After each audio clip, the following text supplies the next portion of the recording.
On this edition of The American Veteran, VA partners with Ancestry.com to digitize burial records from historic national cemeteries. A look at how VA and DoD have been working together to optimize patient care by sharing healthcare records.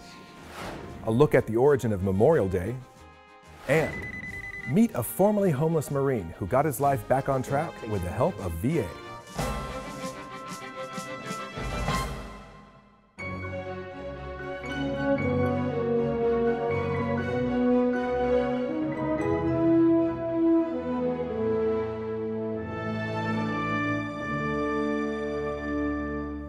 Welcome to The American Veteran, brought to you by the Department of Veterans Affairs. We bring you this edition from the studio of the Defense Media Activity at Fort Meade, Maryland, home of the television and news programming for all branches of the military. The Department of Veterans Affairs has partnered with the internet-based genealogy research firm Ancestry.com to bring ancient burial records from historical national cemeteries into the digital age.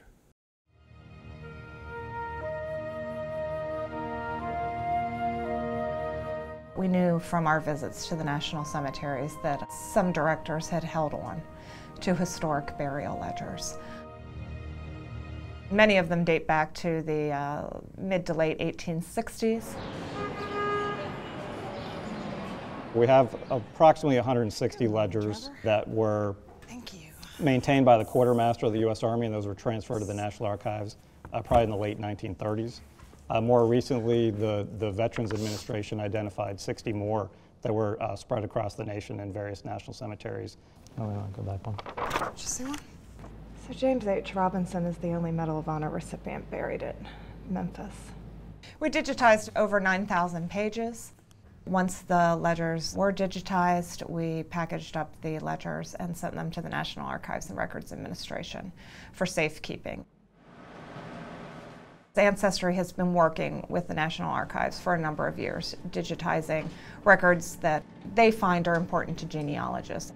We told them we had all these burial ledgers that were digitized that we could provide for them if they in turn would index them for us. We've actually combined the 60 ledgers that the National Cemetery Administration had already digitized with the ones that NARA held themselves. And it's part of our collection online that you can search. It's called the U.S. Burial Registers, Military Posts and National Cemeteries, 1862 to 1960. Currently on Ancestry.com, there are over 230 million military records. This collection alone is over 550,000 of those.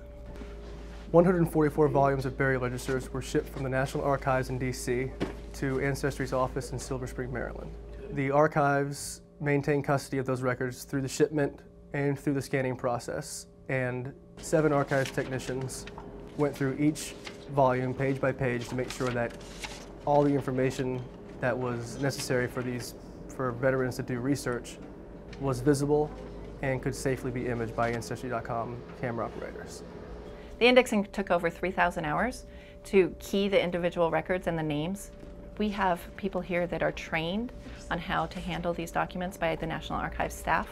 They specifically teach us how to handle the records, how to support the books, how to support each page so that there's no question that anything will ever be damaged. We go page by page.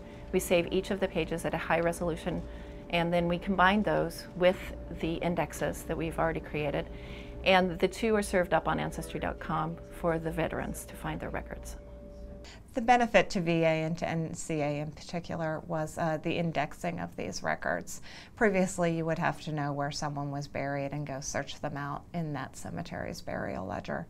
Now we have the ability to just go online, type in a name to their search engine, and find out where that soldier is buried.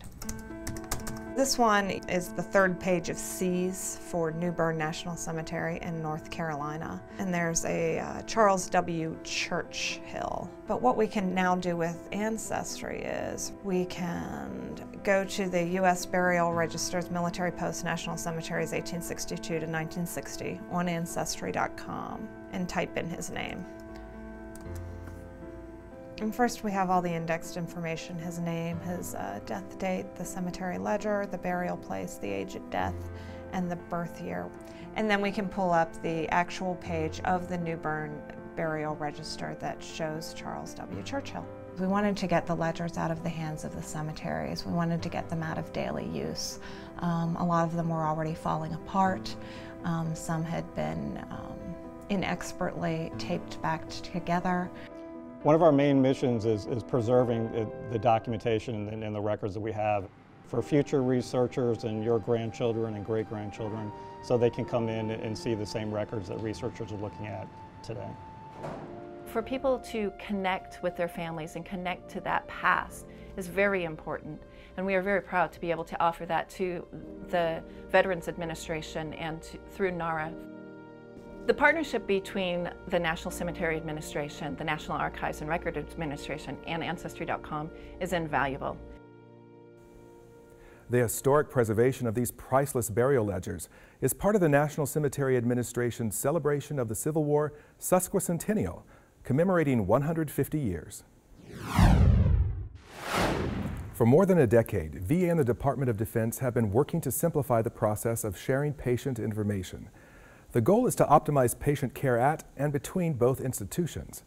Today, the result of those combined efforts is visible at sites across the U.S. The VA Medical Center in Richmond, Virginia, is one of 13 sites involved in a pilot program designed to provide veterans and those who care for them with faster, more secure health information exchanges. As a nurse, it's been very helpful to be able to log in and look at real-time information as the patient is preparing to come, so that our staff is prepared. For example, when Army Sergeant Mark Owens arrived here from a military medical center, his care team was already fully informed about his medical history.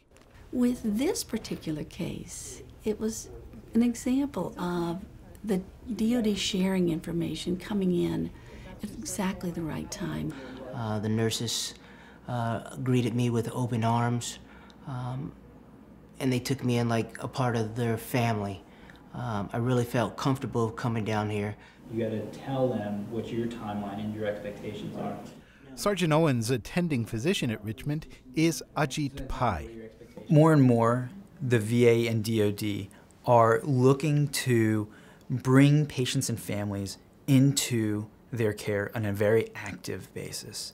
In order to do that, having the information that we get from Walter Reed or from any other military treatment facility will help us do that. I think the doctors were on point with my medical background. I think each and every one of them read my record to see where I came from and to where I needed to be. VA's system-wide director for the Sharing Initiative is Cliff Freeman. What we want to do is make sure that all health data that VA and DoD have is electronic, and that we can share it with each other so that the clinician in our facility has access to it when a veteran shows up for health care. The goal is to provide secure, real-time patient information exchanges to every military and VA treatment facility, as well as private sector healthcare providers that treat veterans and military members. The sharing agreement helps tremendously with the continuity of care for our patients coming from the military to the VA. VA's advances in information sharing are helping physicians make quicker, more informed decisions, and that means better healthcare outcomes for veterans across the VA system.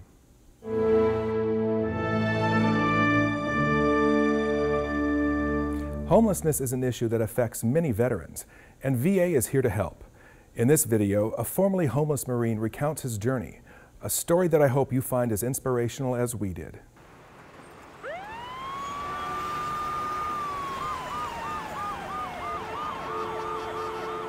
I went to the Marine Corps at the age of 19 because I've noticed that the opportunities in my neighborhood was just not available at all. Something about the Marines just allured me, so I decided to go in, and I did fairly well. I really liked it. I loved being in the Marine Corps. I could see that my life began to change when I was stationed in Korea for a while at the DMZ in a town called Yachan. You know, it started off with alcohol usage, which was in a way kind of sanctioned.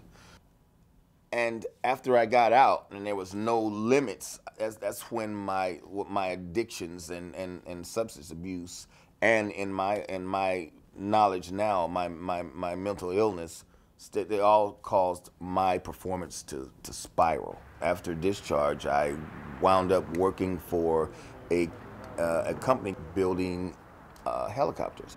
I wound up eventually resigning before I got terminated. My drug and alcohol usage was a constant progression until such time as I became completely homeless, but you never see it coming. Life on the streets is one of the most miserable things that I've ever been through, having to use the bathroom behind a dumpster. I remember having rats jumping all over me, and then I just wake up and, oh, it's a rat, and then I just, you know, just kind of cover up tighter so that it doesn't get under the cover with me, and going back to sleep. But there is nothing more miserable than when it rains and you have nowhere to go. My family didn't know that if I was dead or alive for 5 years. They hadn't seen me in 10 years. What consumed my life more than anything else was trying to get and attain more drugs to feed my ever-increasing drug dependency. At 3 o'clock in the morning, I walked down this street. Actually, I think I was going to buy some drugs because they were selling some somewhere up in here. And I remember walking, and I couldn't believe it. And I looked at all 4 corners, and somebody's being robbed at the same time. And I said, man, what am I doing here? Being homeless was the most violent thing I've lived through. It was more violent than any other thing that I've dealt with. When you're homeless, you have to know how to establish bounds without seeming to challenge someone. Because there's someone that's just the fact that they're challenged, then you've got to kill them, or they have to try to kill you. I mean, it's ridiculous. You never know what you're gonna run into. I've seen people killed for the last swallow of wine, the last 3 or 4 puffs of a cigarette, for a quarter. It is a struggle to stay alive.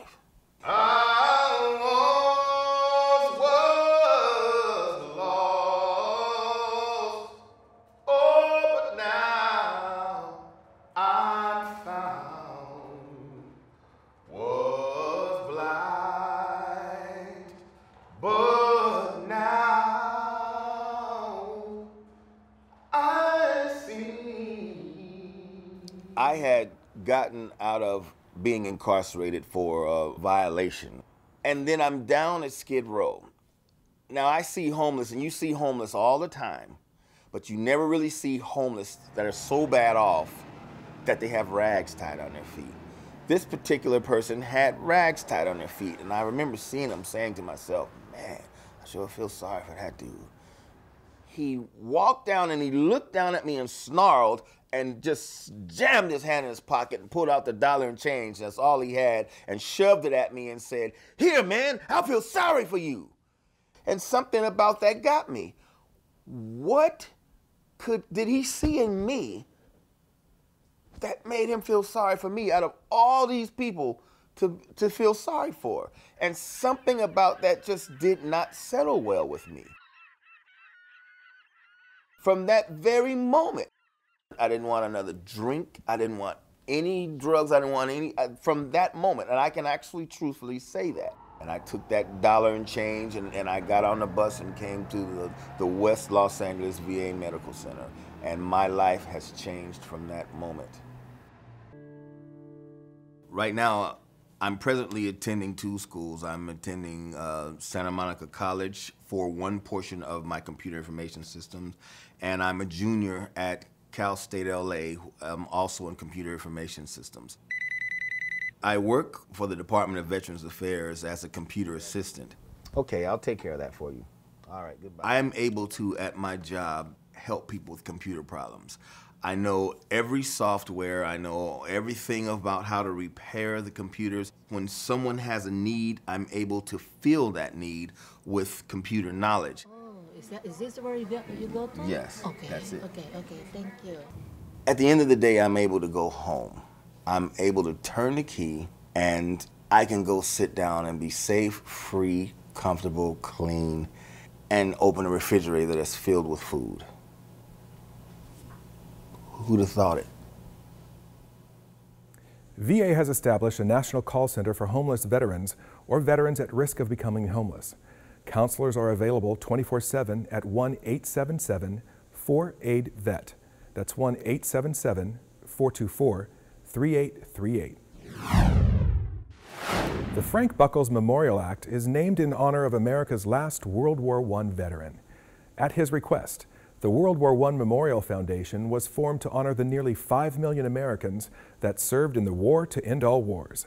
This video examines the vision of the foundation and its impact on the future of veterans in America.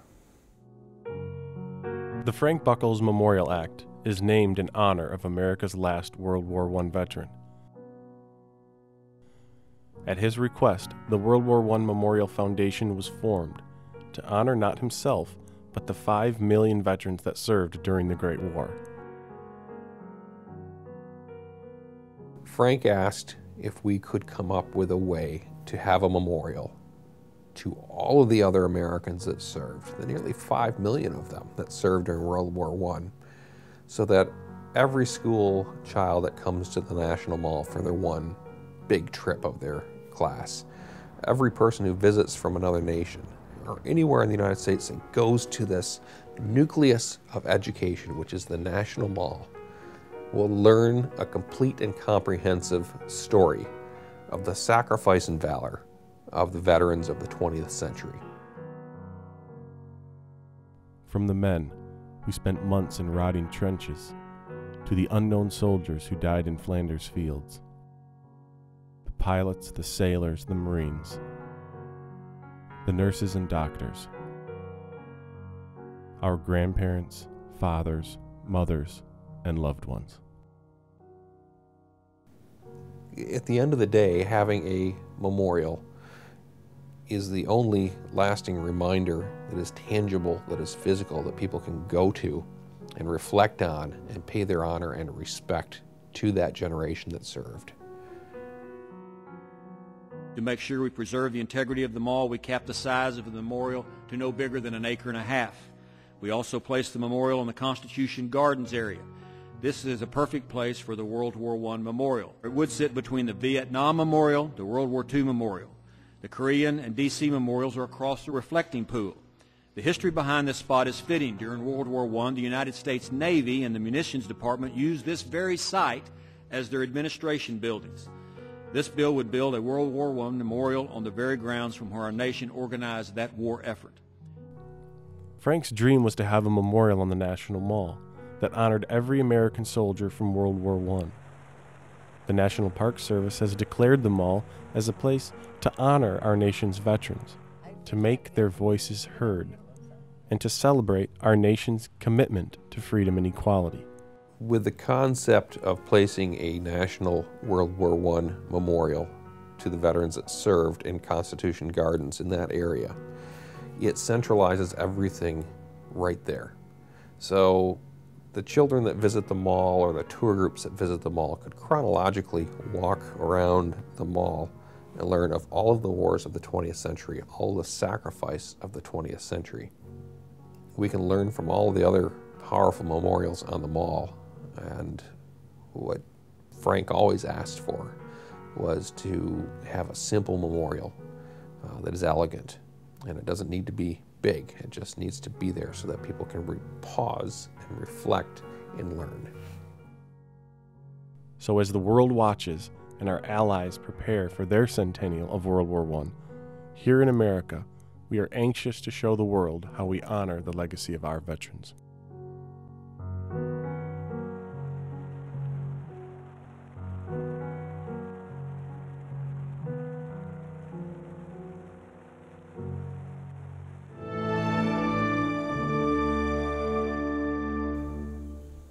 The Civil War claimed more American lives than any conflict in U.S. history, prompting the establishment of our first national cemeteries.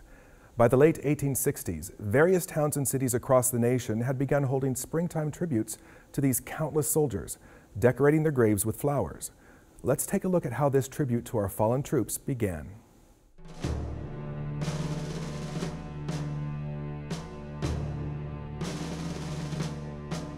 The muffled drum's sad roll has beat the soldier's last tattoo. No more on life's parade shall meet that brave and fallen few. As we commemorate the 150th anniversary of the Civil War, we prepare to honor the brave men and women who made the ultimate sacrifice on the battlefield. 3 years after the end of the Civil War in 1868, Decoration Day was founded as a time for the nation to come together to decorate the graves of veterans with flowers. The first official observance was held at Arlington National Cemetery. The ceremony took place on the veranda of Arlington Mansion and was attended by dignitaries such as General Ulysses S. Grant. Flowers were spread on both Union and Confederate graves in honor of the fallen heroes. The tradition of placing small American flags atop each grave began on this day as well. It was not until after World War I, however, that the day was expanded to honor those who died in all American wars. In 1966, President Lyndon Johnson declared that the official birthplace of Memorial Day be Waterloo, New York, where local Civil War veterans were honored in 1866, 100 years earlier. This was considered to be the first formal, ongoing, community-wide event. In 1971, Congress declared Memorial Day a national holiday and placed it on the last Monday in May. In December 2000, the National Moment of Remembrance Act was passed into law. This National Moment of Remembrance encourages all Americans to pause for a minute of silence to remember and honor those who have died in service to the nation. Back in 1868, General Logan advised his people to guard their graves with sacred vigilance. Let no neglect, no ravages of time testify that we have forgotten the cost of a free and undivided republic. This year, Memorial Day falls on May 27th, and the National Moment of Remembrance is held at 3 p.m. local time. This Memorial Day, let's all take a moment to remember and honor the brave men and women who died serving our country. If you're a veteran who's troubled in some way, please call the Veterans Crisis Line at 1-800-273-TALK. That's 1-800-273-8255. And that concludes this edition of The American Veteran. The Department of Veterans Affairs is honored to bring you this program. Now, if you would like to get in touch or obtain more information about your VA benefits, you could call us, visit our website, or visit your nearest vet center.